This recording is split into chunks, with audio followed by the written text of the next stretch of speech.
All right. Good afternoon, everyone. I know more people are starting to come into the webinar, so we appreciate you and joining us on this Thursday afternoon.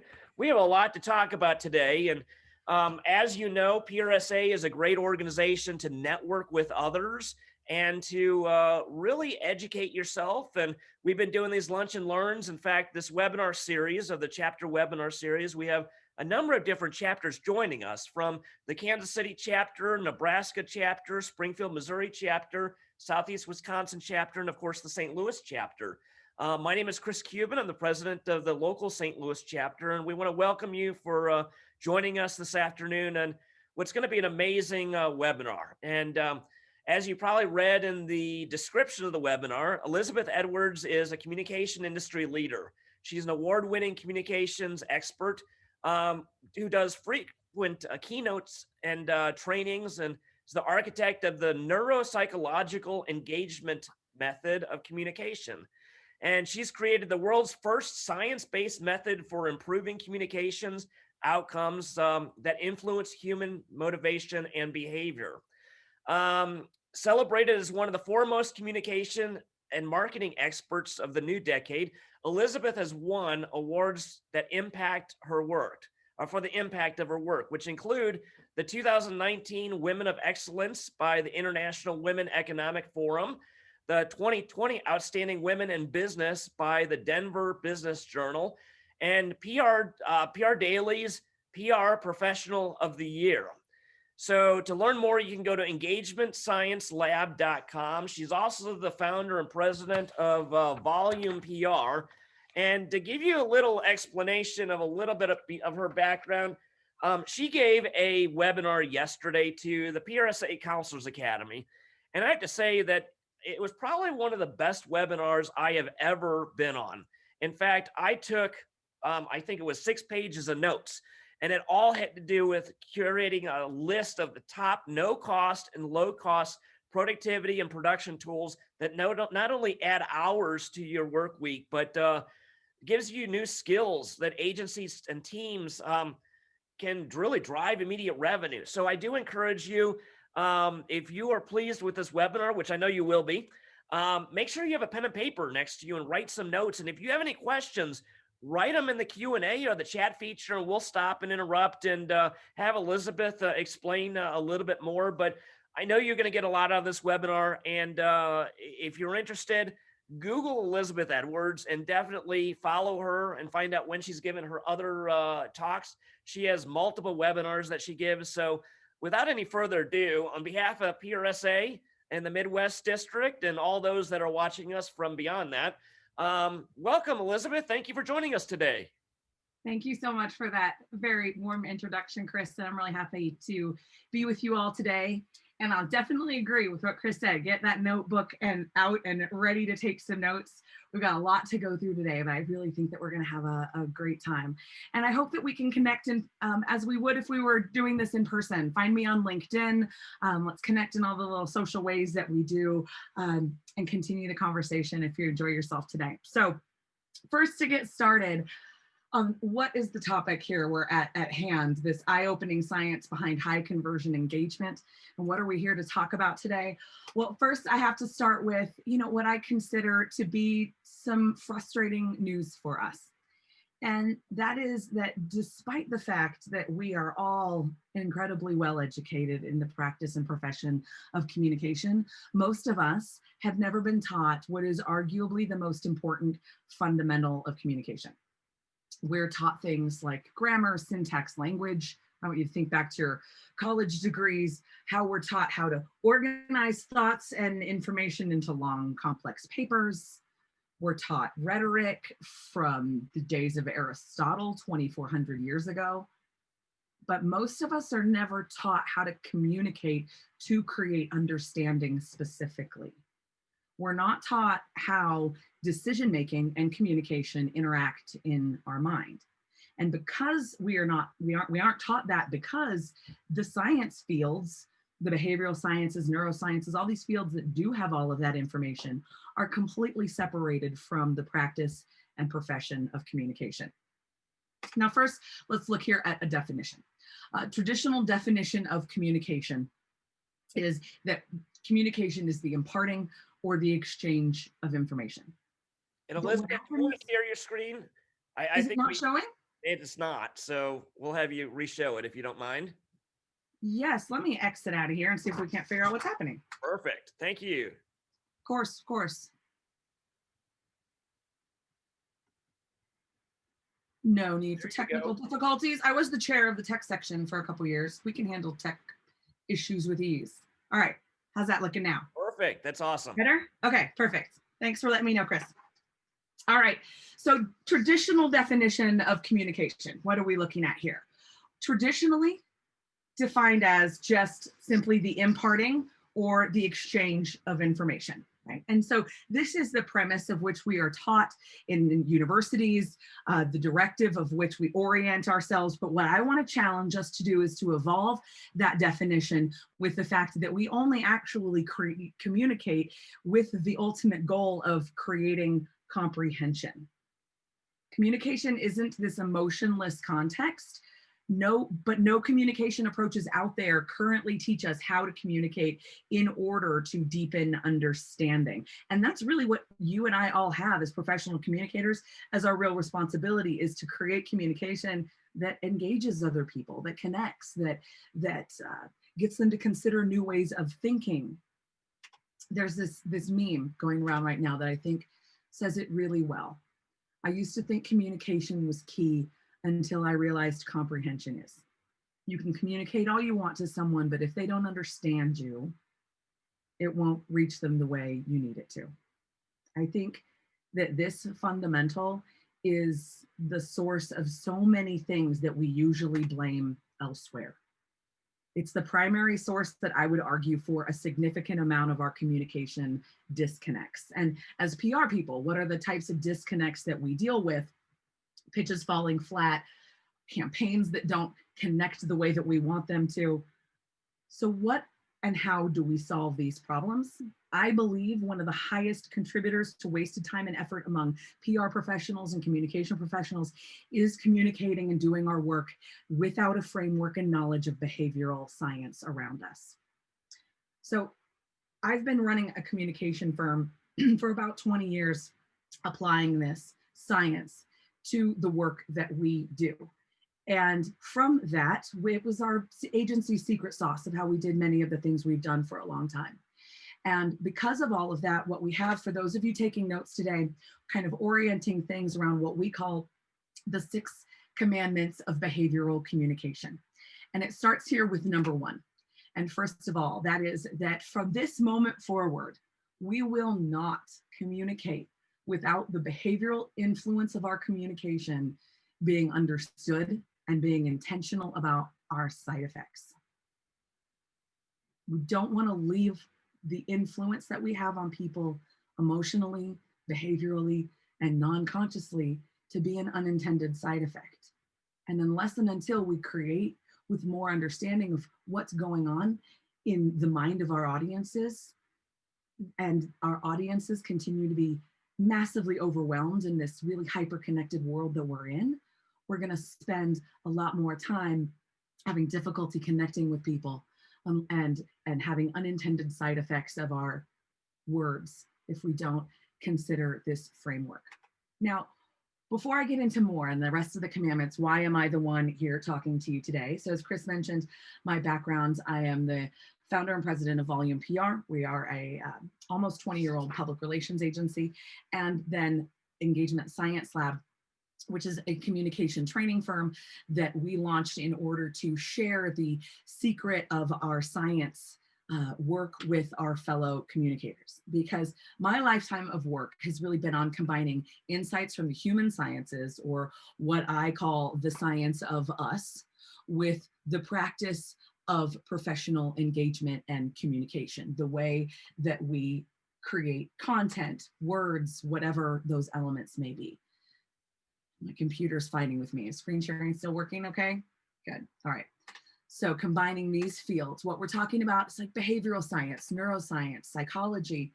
And our agency at Volume, we've really studied, and all of our professional development subscriptions over the years have been to things like the Journal of Consumer Psychology, all the things that we can learn from the scientific studies being done to apply them to this universe of ways that we communicate and things that we can do. And what it helps us to do more successfully is increase trust, diffuse crises more consistently, overall convert from the communication activities that we're creating. And an important thing for us to spend a moment on is that this is a big topic, right? We're gonna dig into a lot of it today and cover a lot in this hour, but it is a lot of information. But what I want to show you is that this isn't something that's going to give you like a 5% lift or a 2% gain. These are the types of results that we measure for clients when they come to us from traditional communication approaches, and then we launch a behavioral communication approach. I want you to understand this is exponentially different in terms of the types of results that it can create for our audiences. And the first thing I really is important and why this matters so much is that a lot of us, we orient ourselves in thinking, you know, I'm in a B2B role or I'm in a B2C role. And I want to challenge you today to really let go of that framework and start to always consider that you are, in fact, always communicating in what is an H to H role. You're a human talking to another human. I have different companies I work for, but right now it's not our companies talking to each other. All the content created isn't my company talking to your company. We're humans talking to other humans. And when we orient our communication that way, regardless of whether or not our framework was a B2B or a B2C framework before, we will be much more successful. People like talking to people. Neuroscience proves that. There was a study done in the Journal of Cognitive Neuroscience. This is really fascinating too, as we watch over the years of neuroscience research changing. It was a few years back, I think 16 or so, that they were talking about the importance of storytelling, right? Just that for us as communicators, we really do need to focus on storytelling. But then in 2018, the neuroscience research took it a step further and realized that what's happening when storytelling is that we identify with the protagonist the most of our brain. That's what we're seeing down here, figure D. The most of our brain lights up when we're in fMRIs and being told stories when it is the protagonist, the individual, the person that we're hearing about. Don't orient your corporate case studies all around a product. If you're in technology sales, focus things on the user experience, the person. That's what lights up the most of the brain to participate. And it's important, guys, to know that the science proves if we don't orient our communication to appeal to human behavior and to choices, then we run the very same risk of pushing people over a cliff with the same words we're trying to use to engage them. All right. Now we've got one big heavy word to chew through here for a moment. So like thinking caps on, I want you to sit with all of these words. And I say that because this is meaty and tough. And it's the one time we're going to go through this, but it's really important for us to look at it here. And that is the definition of neuropsychological engagement. What is this word? I know I am breaking my own rules in making you have to see a word that is this complicated and a definition this complicated, but I'm not doing this justice if we don't first sit with the definition of what this communication truly does differently. So when you are communicating in a behavioral communication context with consideration for your behavioral influence and all the things we're going to teach today, what we're teaching you to do is achieve a state of neuropsychological engagement. Neuro being engaged communication that engages our conscious mind, and psychological communication that engages our non-conscious mind. And we're using science-based techniques proven to accelerate agreement and change minds and behavior by limiting the interference of bias, backfire, decision fatigue, and cognitive overload. Those are the four things fighting you the most in your communication. We'll look into that here a little bit more. Here's another way to kind of visualize what we're talking about. The 8 different things, if you're communicating behaviorally, that you're thinking about when you're engaging people is, how do I do this in a way that minimizes its difficulty, its cognitive load? How do I help people do this in a way where it's easy to make decisions and more simplified? All these other elements. If you want to download a copy of this, I have a It's at engagementsciencelab.com, is a free ebook on the 9 cognitive messaging mistakes. And there's a high-res full-page version of this in that ebook if you'd like to download a full version of that. And I have that URL and things at the end if we want to revisit. But now let's get into the rest of our 6 commandments and what are we really supposed to be doing differently here as behavioral communicators. And our second commandment is that we are going to, from now on, communicate with our audience with respect to what they're going through, and we're going to meet them where they are. Now, what in the world does she mean by that? Okay, let's look here. So first of all, guys, I am sure we can all agree that there is a heck of a lot that is in your way as a communicator. In reality and in measurement, it has been stated that we see between an average of 7,000 to 50,000 marketing messages a day competing for our attention. On top of that, we then go and make another overwhelming amount of decisions every day. Specifically, how many decisions do you think you make in an average day? Most of them you're completely unaware of, but it is an overwhelming 35,000 decisions. And that nets out to, we make about 2,000 an hour, 1 every 2 seconds. And on top of that, you have 70,000 thoughts in a day. 50,000 marketing messages, 35,000 decisions, 70,000 thoughts. Then on top of it, all of that and the incredible state of noise and overwhelm our world is in is putting us in what scientists call a state of cognitive overload. This is where our working memory, our critical thinking, the thing that juggles different thoughts at the same time, it goes into a state of what's called cognitive overload when it's got more information coming in than it can handle comfortably. I love that the science defines it that way, as comfortably, right? And that's a different measure for everyone as to what their threshold in their working memory happens to be. But what happens is once we are not feeling comfortable with the amount of cognitive stimulation happening, we start to quickly get into states of frustration that are proven to compromise decision-making. Proven to compromise decision-making. We don't make good decisions anymore as much when we are overwhelmed. There was a study in the Proceedings of the National Academy of Sciences of the United States of America. How's that for a pub name? This summer, this really fascinating study, if you Google this headline, you can find this online, that working memory capacity, how many things that you can keep going at once in your mind, that the amount of working memory someone had directly correlated to how much they complied with social distancing measures. Makes a lot of sense. The more you can keep track of so many changing things that are happening in a pandemic level crisis, the more you are to stay receiving and open to that continual information. Number 3 in our commandment list of a behavioral communicator is that from now on, we communicate intentionally speaking to 100% of our audience's minds. Now, what does that mean? I always communicate 100% to their mind. What are you talking about? Isn't that what I've always been doing? Well, I was frustrated too to learn about 12 years ago, I think was in the research when we started learning that in fact 95% of our decision making is made in our non-conscious mind. In the science fields, they call this system 1 versus system 2 thinking. System 1 is your non-conscious, that's real fast, reactive, unconscious processing. It's going. So many things that are much more autonomic. Whereas system 2, that's what we're doing right now. I'm talking to you in your system 2. We're processing all of this. But system 1 is here at the party because I'm doing a lot of things in the way I engage you right now that appeal to system 2. We're going to show mainly pictures. We're going to keep things moving really fast. It's going to have a video-like experience. I am doing my best to engage you consciously and non-consciously at the same time. So today you can kind of even experience what this is like. Because another fact, and if we were in person, I would play a game with you that I'll spare you on today. Doesn't translate the same way in webinars, but we really can only hold on to about 7 things for 20 seconds. And our brain maxes out at about 6. And we've proven in time and time again that our messages that you're trying to communicate most of the time are significantly more complicated than just 6 individual tiny thoughts. Now, where are we getting a lot of this research? Where is a lot of this all coming from, and why?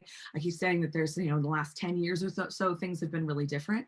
And that's because there's been massive breakthroughs in medical technology that has trickled down to being used more and more by researchers in market research and communication research related fields.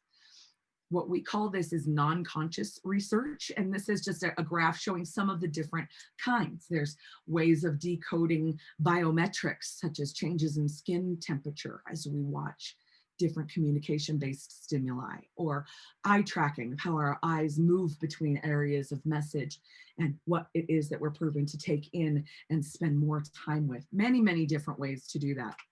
If you want to see some of this at work, I highly recommend going on YouTube and checking out this video, Apple versus Samsung, a neuroscientific fMRI study. It's all in German, first of all, warning. It is subtitled in English. A lot of this work comes from other countries, which is why a lot of these things are, there's not a lot of content here in the US in the same way that there is from other countries. But fascinating piece that'll show you literally what happens on screen and how we're able to see that Apple has been more successful in creating an emotional human connection brand that fully lights up a completely different part of the brain than the brain that is activated when one hears about Samsung, even when you're a Samsung user. It's really fascinating. And what's so important for us as communication professionals to know when it comes to non-conscious research is how much it changes what we truly know as fact. So I want to tell a little story real quick, an example. Now, everybody think about our house and the chores of dusting in our house. And about however many years ago it was when Swiffer first busted onto the scene, most of us were always using Pledge in how we dusted. It was this incredibly arduous two-step spray and wipe process, right? Then Swiffer comes out, Swift it and forget it, and they're smashing Pledge sales, okay? So I want you to put on your hat that you are in charge of messaging for SC Johnson Wax and for Pledge, and how in the world are you going to change and evolve your messaging so as to recoup some of this lost market that Swiffer is stomping you on? How do you do that? What motivates you to dust? That was the question their marketing team posited, is if we could really figure out what motivates people to dust, then we could do this. We might have a better idea of how to really message to people in a way that is meaningful and different. So I'm going to ask your conscious mind, what motivates you to dust? Answer. Just to yourself, it's okay. Or you can do in the chat. I can't see the chat. Chris can. But tell me what all you think motivates you to dust. Because usually people say it's company coming over. Do we have any responses, Chris? No, we don't, actually. No problem. So usually people think, though, it's company coming over is what motivates me. But what they actually found out when they did this from a what was that? No one likes to dust. Come on. None of us do, right? But we feel some, if we're going to feel an intrinsic motivation, where would that come from and what would it be about? What might be the ultimate driver? And so this was fascinating, is that when they ask people non-consciously using the different technologies that they have to now do that, what they found is that at a deep intrinsic level, it turns out that we believe that the wood products in our house are things that are alive and therefore need to be nourished and moisturized and protected. So this was a traditional Pledge bottle. If you look at Pledge products today, I think that there's 6 or 7 at last count, and the entire line has shifted from a utilitarian dust, clean, shine. Those words are gone. It's all about reviving, moisturizing, conditioning to look new again. The whole direction of the communication was 100% different based on what the non-conscious insights taught us. So it's just fascinating to know how differently we can be engaging our mind. That way, when we think about both, what does the conscious mind want and what does the non-conscious mind want, and that from here on out, I'm going to really tailor my communication to make sure that I'm appealing to both as much as I can in this hyper noisy world. Okay, commandment number 4 is that I want to challenge you to, from here on out, own all of the titles that you have been given and that you own as a behavioral communicator or a professional communicator. And you might be thinking, I already do own all of my titles, but I'm going to challenge, there's a couple titles that you've perhaps not thought about before that are really what's happening as you perform your responsibilities as a professional communicator. First is to be a behavioral communicator, and that is engaging our audiences to consider new ideas with sensitivity to the impact that request is going to have. Now, we all do this to a certain degree. We don't say things that we know we're going to enrage or inflame, but there's a lot more depth beyond that, and what other influence we're having. And I want to challenge us to, now that that information is available, we start digging into that and understanding what that influence is, so that we can even be more intentional than just not triggering anger or backlash, or what some of those things may be now that we know to emotionally control for. The other new title that you have, and one of our favorites, is that you are a choice architect. You architect choices and present them to people when you are creating professional communication. So I want you to think about it. This is the design of the way in which choices can be presented, and then the impact of that presentation on the process of decision making. In 2008, an industry shifting book was written from Richard Thaler and Cass Sustein called Nudge. And the concept of nudge is that we, through our communication and ways of engaging people, can encourage and slightly move forward positive behavior change without forbidding or economically incentivizing that change. Meaning there's no coupon attached to this request. There's no economic change. And as PR professionals, that's usually where we operate, right? We don't touch into those as much. So we have to think of more higher level engagement messaging. Now, let me give you some examples to really make this much more clear as to what we're talking about. So this is a little guy named Gobi in Australia. They had an issue with rubbish all over the beach, pollution. We can approach that communications wise a few different ways. We can put up a sign saying, stop eating filthy animals and pick up after yourself. We can have all different kinds of trash cans. There's many different ways we can go about this, but following nudge theory, what they did at this beach was create this giant fish sculpture that they called Gobi. And there's a sign on the front of him that says something like, Gobi is hungry, feed me plastic, or something like that. And he's made of this super fine mesh material, where through you can grab any trash that you find on the beach and shove in, and it'll stay nice in there in Gobi. And he's his own little art installation recycling guy. This has been so successful that they have to empty it significantly more than they had ever, I don't remember the numbers, but significantly more than they had ever planned. And a perfect example of nudging a behavior rather than obtusely directly just stating, here's what you need to be doing, and how much more effective we can be when we do it that way. This is a great visual way of explaining this. I know we don't create store floor signage, but it's a perfect way of showing a nudge with a word, of creating a wet floor sign that looks like a banana peel. It's saying slip to my non-conscious at the same time that it's talking to my conscious and saying, hey, watch out, this floor is wet. That's activating both of those at the same time. This next one really gets me emotionally. Blood donors in Sweden get a text message whenever their blood saves someone's life. That's a way of connecting people to your program very emotionally and intentionally from a nudge orientation that was really has been incredibly successful. I want you to think about, would you be more likely to participate in that campaign if your community is asking it of you this way? Now, it's not very often, I imagine, in webinars you're seeing giant urinals on the screen, and I apologize for the ugliness of this graphic, but if I'm going to teach you about nudge, I have to go to the original, one of the biggest studies that is one of the most interesting, and it was done in Amsterdam in a public restroom where they had a lot of problem with a mess. And the nudge test that they tried, I don't know if you can see it in this picture, that little black dot in there, but what they did is they put a hyper-realistic sticker of a fly in the urinals to see, would this decrease spillage, would this change behavior, and a different course in the I believe it was the train station restrooms. Let's just all take a second and be thankful we weren't the person who had to measure this outcome and change in behavior, but it was an 80% decrease. A silly little sticker, not a big sign with all of the messages of please don't and the whys and storytelling and explanation. It was a sticker. And there's so many times in the way that we all communicate with people that we need to think about color and imagery and these little things that we could be adding to our words or using instead of our words to be more effective. I want to show you an example that's more word oriented. It was in a restaurant, excuse me, in a hospital cafeteria. Hospital, they wanted to decrease the amount of people eating the unhealthy foods. So if we put things out differently so that the healthy foods are up front, are people more likely to choose those?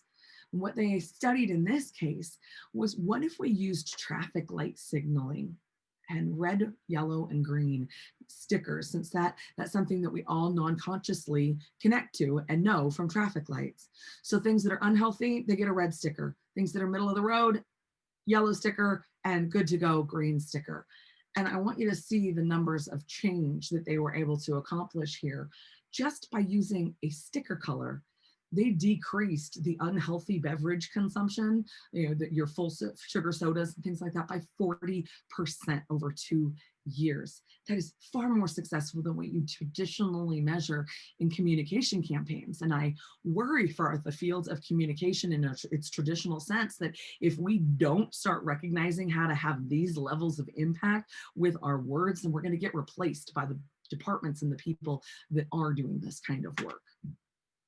All right, guys, the next commandment in our behavioral communication approach is that we recognize what biases are actively fighting us with swords as we communicate, because there are so many. It is amazing that anything gets through when you look at it this way. So this is a beautiful image created in 2016 called the Cognitive Bias Codex, and it maps only the top 185 biases that we know to actively interfere with communication or to be coping methods, as they say in behavior science, coping methods that we're all developing to deal with the fact that things are so noisy.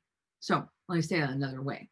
Your non-conscious mind, to help you out because things are so overwhelming and to help make those 95% of decisions, it processes or creates these biases to help make that decision making faster. And here's a few. So looking in this category, these are all the different types of biases that exist specific to the fact that we notice when something changes more than when it stays consistent, because we've been taught evolutionarily many different ways that that's the moment at which something matters. So from a communication perspective, what then therefore engages people the most based on that? Such as contrast effect. We're not going to go into that one today, but for the point right now, this is a really powerful way of engaging people, is to contrast old and new, this way versus that way, this process versus that process, talking to you about how communication used to be defined and how it should be defined to be engaging people's understanding and comprehension. That's an example of using contrast. And we should be using contrast as much as is appropriate based on our message as possible in order to help the mind understand and sift through the overwhelm. Some of these biases too are really specific to your industry, to your audience. You don't have to pay attention to all 185 plus of them. Some of our clients who we work with a lot of large insurance companies and training their corp comm and communication teams and even writing their call center scripts on how do we talk to people to be more effective. And in life insurance and insurance type situations, the survivorship bias is one of the real biases that we communicate and design communication with a lot of keeping this one in our forethought. Survivorship bias, what this says is that we as a human race have the tendency to learn more from the people who survived than from the people who didn't survive. We forget the bad stuff over time and remember the good stuff, because the people who survived are the people who are there to tell their story, to post on social, to be the more vocal. And so it's simply proven that we also then tend to think, like success is more common because I only see the people who are successful. And how does then that whole bias play out when we're talking to someone around life insurance or health insurance or whatever the public health message may be? So just one example of industry specific bias while there are also some that are universal to us in our overall human communication process. All right, so that took us through our 6 commandments. Now I want to spend the rest of our time on some of the keys of how do we engage differently based on what we know to be true.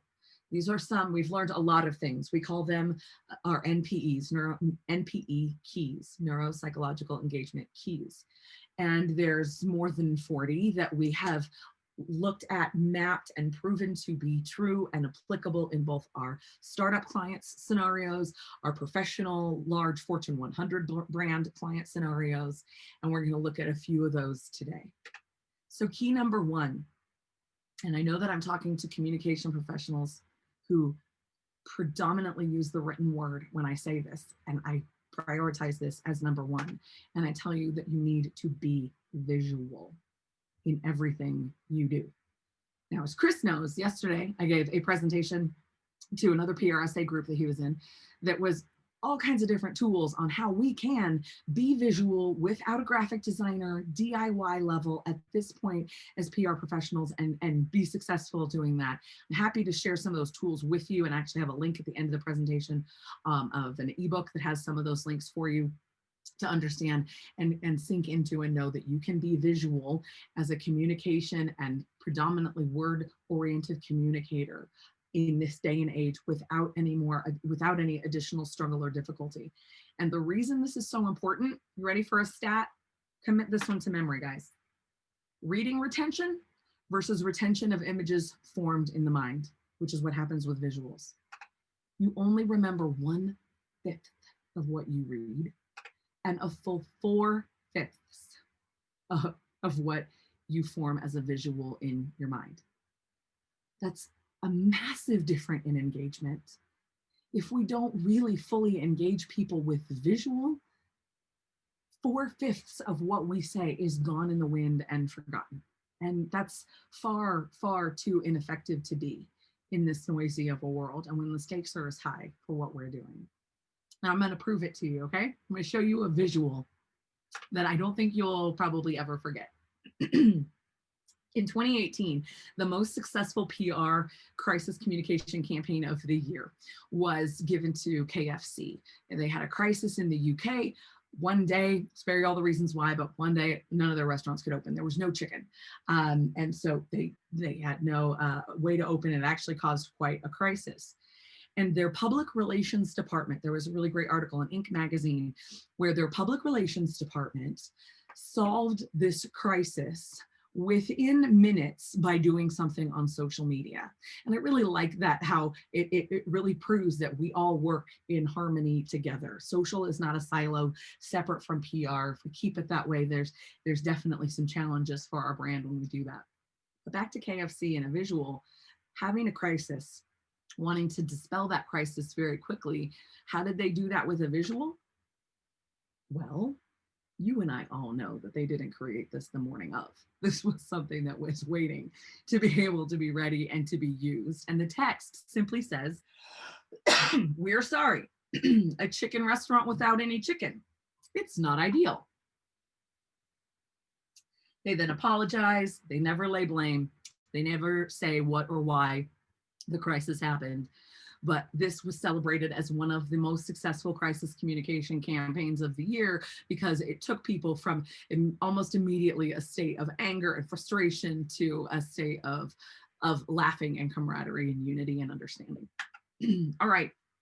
Number 2 in your NPE keys to take away today, in addition to your new 6 commandment framework, is to supply the why. Everyone you talk to, I want you to think about the why. And let me talk about what I mean here first. There was a study that was done at Harvard, and it was where they had a copy machine lined up, a bunch of people in line for the copy machine. And they had a woman who went up to different sets at different times with a bunch of things in her arms and asking to cut in line. And she asked in 3 different ways. And the first time she went and asked, the idea being, if we ask differently, does it change the outcome in a meaningful and consistent way? So first she would go and she would just make her request. And I want you to think about pitches. or all the different kinds of outreach to influencers, or the requests that are made in just consideration of ideas and press releases or contributed content. Think about the kinds of requests you make. Nearly every piece of communication has an intrinsic request orientation in it in some way. So she goes first subset and simply asks, may I use the copy machine? May I cut in line? I think there was an average of 5 people in line every time. And I was really surprised to see we're nice people. This number was far higher than I expected it would be. I think there's probably some peer pressure elements going on. But when she just made the flat ask, she got about a 60% agreement rate. Pretty impressive. So then the next group, we're going to add in what we call a reason, justification, validation, the why. And the why she provided is because I'm in a rush. May I use the Xerox machine because I'm in a rush? Now, what do you think happened to that number? Whenever I ask this in person, everyone always says it went down significantly. And I think it's because in our conscious minds, we're thinking, yeah, get in line. I'm in a rush too. We're all in a rush. That's not a good reason. But that's not what happened in real life. What happens is when she provided the statement, because I'm in a rush, in fact, the agreement rate went up to a whopping 94%. But here's where it gets even crazier, guys, is then they did a test to say, all right, because I'm in a rush could have been interpreted as a logical reason in the context of peer pressure, so they let her. So let's make it a completely garbage, bogus reason and see if it still impacts people the same way. So in the final test groups, may I use the Xerox machine because I have to make copies? Like, hello, it's a copy machine. It doesn't do anything else, okay? That's literally the only thing it's there to do. And what do you think happened to that number? It stayed almost constant, 93% yes, even when it wasn't a good reason. And why did that happen, my friends? Is because there is, if anybody ever spent any time with a 3 or 4-year-old, I have a 5-year-old locked up in here with me during this pandemic, and they ask why non-stop. And you know what? That little kid version of yourself still lives in your subconscious and is asking why. Why? It's how your non-conscious filters and processes through things, is that it always wants to be understanding why.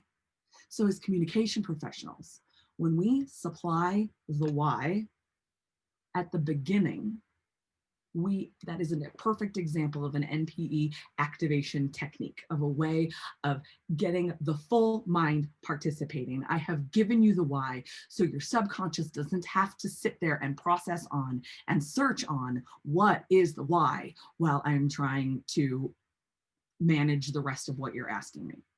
I'm going to show us some examples in advertising scenarios because they're easier and faster for showing in presentation form. Coca-Cola, because I can. It's on napkins, it's on cans, it's everywhere simply because. One of my favorites is Jimmy John's because sandwich. And you might be noticing something here is that they're all using this B word, because, which is not the word you have to use to provide a why or justification, but it's one of the most autonomic and fastest words proven to create that understanding. This one is really beautiful. It is from the Ad Council. A lot of the folks at the Ad Council operate and communicate with a lot of this type of knowledge because it is the mega ad agencies and the mega brands and those folks who are have been using some of this non-conscious research since it's so expensive and beyond most of our reaches. And so what did they do with this knowledge about justification when trying to create messaging to help against the issue of bullying that our kids are facing? And what they call the campaign is because of you. We're not going to talk about it today, but another one of the keys is the integration of the ego. The real importance of using the word you, not orienting your messages around we do this, we do that, but the you and the person, and making your audience the protagonist. Remember earlier about the importance of the human in our story, making your audience the human in that story, and with a combination with justification. So because of you is about as core as you could get in a way of messaging to kids to stop being mean to each other. And so how does that take its form? Because you said hi to me when I didn't know anyone else, I felt included. Because you listened to me, I knew I had a friend. Ways of engaging our kids and audience to really think differently and using justification messaging. So many ways that we can do this. So I really want to challenge you here on that, supplying that why. The last of our 6, if you were taking notes, probably they're saying, hey, she only went through 5 of these commandments, not a total of 6. And so I'll leave you with the final and 6th. And that is to know that you have only just skimmed the surface today and started to learn what we are talking about in the universe of behavioral communication. And I want to challenge you to start learning and never stop. Keep going with me. Keep going with learning these things. It is a fascinating time in communication because of everything the sciences have just learned and how that is just now starting to intersect with our fields. To continue learning, if you would like, we just published this week what we call 9 cognitive messaging mistakes. It's a 11-page ebook, super simplistically putting together and explaining a lot of what we talked today and how do we apply that to our work. Also includes the graphic that I showed you earlier that is the full 8 steps of what's happening if we are achieving neuropsychological engagement with our audiences, what we're trying to do in that framework of behavioral communication. And you can download it there at engagementsciencelab.com on the homepage. And then lastly, if you would like the Tech Tools ebook, we have this going up for sale on our website next week. But because we are here today and talking, I'm going to go ahead and give it to you all for free. You just text the word volume to the number on your screen, and you'll get that ebook that has all of those DIY tools so that we really can start communicating much more visually without it being such a difficult and expensive process as it has historically been. So, my friends, that is everything that I have for you today. And with that, I hope we have a little bit of time for Q&A if you have any questions. Absolutely. We have more time. If someone wants to put in questions in the Q&A or the chat feature, we'd love to hear from you. In fact, I'd like to make a couple of you possibly, Patrick Masweeney just hopped off. I was going to make him a presenter so he could say a few words, but he's up in Southeast Wisconsin. But looks like he had to go there for a second. But Elizabeth, thank you. I mean, this is amazing content. And for the second day in a row, I mean, you far succeeded, or it was just very impressive with all the knowledge that you have and just really providing development for all of our members. It's very impressive. In fact, I could do another webinar tomorrow from you if you're doing one. We have a masterclass worth of this information. I could go, Chris, for weeks. I love it. Well, again, I encourage you, if you have questions for Elizabeth, please write them in the chat feature, and we'll answer those now. And I know she went over a lot of details. And while I wait for you to type stuff in the chat feature, I would like to say that on December the 3rd, we are doing another webinar, which is, and let me grab it here, sorry. December 3rd is going to be improving team morale and client retention. We have with us Shauna Knuckles, who's the founder of Advocation PR. So we'd like you to join us on December the 3rd. But Elizabeth, are there any closing comments that you'd like to give, or? Yeah, I just would say thanks for joining us today on what is really a meaty topic. If you're interested in this, I don't have the link pulled up here, but yesterday I published a piece.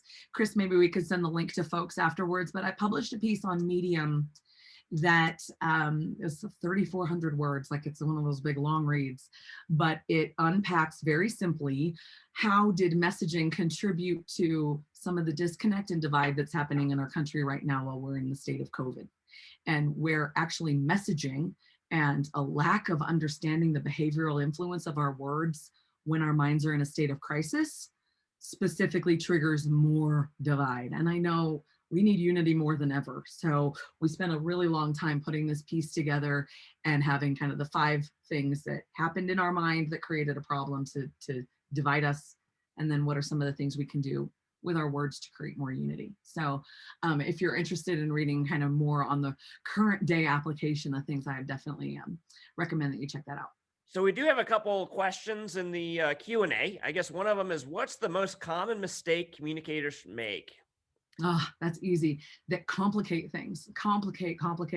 So my career, I started actually at Boeing in the space division. So we would always joke to each other as we were writing, like, this isn't rocket science, but actually it is rocket science. And we would write in this super complicated way. And then I worked in tech with engineers and scientists, and everybody wants things in this super complicated way to show how smart you are. But turns out the more smart and complicated it is, the less it connects. So always, number one, we say the updated KISS is keep it seriously simple. In our masterclass, we have some different tools we teach of how to like always be checking your grade level, and you really want to write for the simplest level possible. And I think one of the biggest challenges we have as communication professionals is educating the brilliant people that we communicate on behalf of and with on how being super intelligent, being at that super smart and complicated and multisyllabic word level actually limits connection. All right, next one is, what was the website again that for the digest tips? Yeah, I'll bounce back to that. It is engagementsciencelab.com. And let me pull this here and just hit play on that for you guys. Engagement Science Lab. We launched this site about, I think 2 weeks ago. And it is the training specific agency. So for context, I've been training at PRSA conferences. I know you know this, Chris. I've been speaking at PRSA conferences and teaching our corporate clients around the world for the last 5 years on this. But there's this little thing happening right now called COVID, and we can't get on airplanes and we can't do things the way that we did. Last year, this time I was in India keynoting on this topic, and that's not happening now. So we have moved everything online, our masterclass, and we have a lot of micro classes coming, and next year we'll have a lot more of those. Right now we only have our masterclass and a couple free resources, and this ebook, the tech tools, is going to be going up for sale here soon, but going to be bringing a lot more micro classes about how we start to integrate this into our lives as communication professionals. Well, Elizabeth, I think the last time that I saw you speak was down in St. Petersburg, Florida for the Counselors Academy conference. So truly an amazing speaker. And for those of you that asked the question, kind of, will this be recorded? Yes, we do have the St. Louis PRSA YouTube page has a lot of the content that we've had from our other webinars, including this one will be posted probably by tomorrow. So if you want to, I guess, revisit some of the content in this webinar, please go to the St. Louis YouTube page and like or follow the YouTube page, because we provide content all the time. In fact, last night, the St. Louis chapter and Kansas City chapter partnered on an APR course, and we had our final APR study course, study group last night, and that's going to be up online as well. So if you're looking to study for your APR, or even if you're not a member of PRSA and want to get involved, just for those of you that are not members, if you want to become a member before the end of this month, it makes for a great Christmas present for yourself. But you can actually do the triple play promotion, where you'll get a significant discount on your membership. So again, just Google triple play and PRSA, and it'll give you the codes to become a member of PRSA at a significant discount. So we look forward to having you join us. And Elizabeth, again, thank you. I don't see any more questions. I do see your link though in the chat feature. So thank you for putting that up there. Well, and I think I only sent that to you, so I'm about to send that to everybody else right now, if you are so inclined and would like to take a look at the piece I was mentioning about mask debate. We also published what we call the Behavioral Communicators Manifesto. If there's other people that you're wanting to share this perspective with in written form, on that same Medium profile, there's a longer piece that explains what we're talking about in shifting our orientation to really thinking this way. So thanks all for joining me. It's been really, really a pleasure. Thank you, Elizabeth.